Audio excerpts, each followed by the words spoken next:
আসিয়া আহা, আল্লাহর সামনে একবার মাথা নত করেছে, পৃথিবীর কোন শক্তির সামনে মাথা নত করে নাই।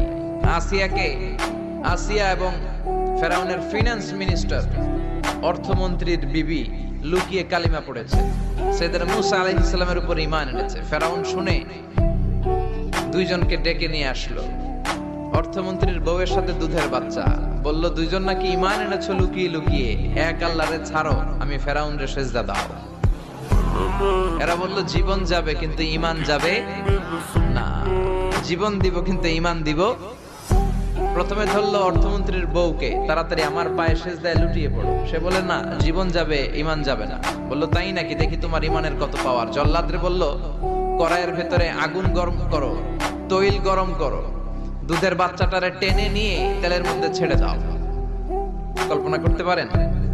দুধের বাচ্চাকে মায়ের বুক থেকে ছিনিয়ে নিয়ে তেলের মধ্যে ফালাচ্ছে, বাচ্চাটা রোস্ট হয়ে যাচ্ছে, আর বাচ্চাটা বড় মানুষের মতো মাকে বলছে, মা চিন্তার কারণ নাই, এটা উত্তপ্ত তেল নয়, এটা জান্নাতের বাগান।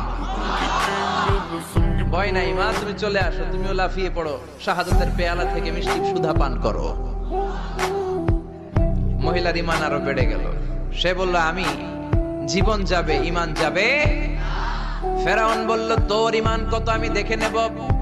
এই মহিলাটাকেও উত্তপ্ত তেলের মধ্যে ছেড়ে দেয়। বাকি রইল ফেরাউনের বউ আসিয়া। আসিয়ারে ফেরাউন বলল, আসিয়া এক আল্লাহর ইবাদত ছাড়ো, আমারে সেজদা দাও। আসিয়ারও এক কথা, জীবন দিব ঈমান দিব।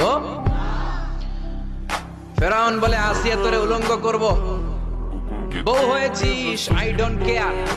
হাজার হাজার মানুষের সামনে নিজের বউকে উলঙ্গ করলো। তক্তার মধ্যে উলঙ্গ বউকে শুইয়ে হাতের মধ্যে পেরেক ঢুকালো, পায়ের মধ্যে পেরেক ঢুকালো। এক একটা পেরেক ঢুকায় তক্তার মধ্যে ছিদ্র হয়ে ঢুকে আর ফিনকি দিয়ে রক্ত বেরোয়। আসিয়া চিৎকার মারে। ফেরাউন বলে তাড়াতাড়ি আসিয়ারে তেলের মধ্যে ফেল। আল্লাহ বললেন জিব্রাইল যা, জান্নাতটা তুলে নিয়ে আসিয়ার চোখের সামনে ধর। আমার আসিয়া জান্নাত দেখে দেখে যেন আমার কাছে আসে।